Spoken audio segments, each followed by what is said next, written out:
Hello, ലൈവിലേക്ക് സ്വാഗതം. ഒരാളിരിപ്പുണ്ടല്ലേ? ഞാൻ വെച്ചാൽ എല്ലാവരും പോയിരുന്നു. എന്താ ചെയ്യുക? ഫോണിന് ഞാൻ സ്റ്റാൻഡിൽ വെച്ചിട്ടില്ല കേട്ടോ, കയ്യിലാണ് വെച്ചേക്കുന്നത്. അപ്പോൾ ഒന്ന് അങ്ങോട്ടും ഇങ്ങോട്ടും പോയാൽ ശരിയാവില്ല. 2 തവണ കയ്യിൽ നിന്ന് വീണു കേട്ടോ. ഇനിയും വീണ് മൊബൈൽ പൊട്ടിപ്പോയാൽ പുതിയത് വാങ്ങിച്ചു തരില്ല. പിന്നെ ഫോണില്ലാതെ ഇരിക്കേണ്ടി വരും.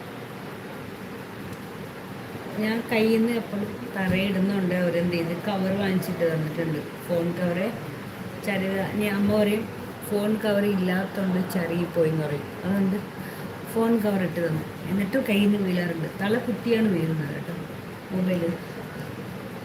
അപ്പോൾ ഹസ്ബൻഡ് പറയും അഹങ്കാരം അല്ലാതെ എന്തിന് വേറെ ഫോൺ സൂക്ഷിക്കാറുണ്ട് കേട്ടോ. ആദ്യം ഒരു ഫോൺ വെച്ചിരുന്നു സാംസങ്ങിൻ്റെ. ഞങ്ങൾ നേരത്തെ വേറെ വീട്ടിലല്ലപ്പോൾ പുറത്തു നിന്ന് സംസാരിച്ചുകൊണ്ടിരുന്ന് എന്നിട്ട് ബൈക്കിൻ്റെ പുറത്ത് മൊബൈൽ വെച്ചിട്ട് ഞാൻ വീട്ടിനകത്ത് കയറിപ്പോയി കേട്ടോ.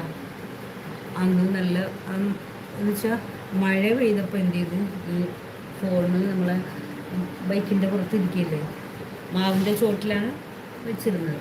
മൊത്തം വെള്ളം വീണ് ഫോൺ അടിച്ചു പോയി. അതിനുശേഷം ഫോൺ കിട്ടാൻ ഞാൻ പാടുപെട്ടു.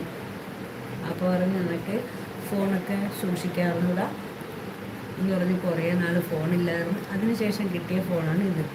എന്നിട്ട് ഇതിന് ഞാൻ എൻ്റെ കയ്യിൽ നിന്ന് 2 തവണ ഇട്ടു.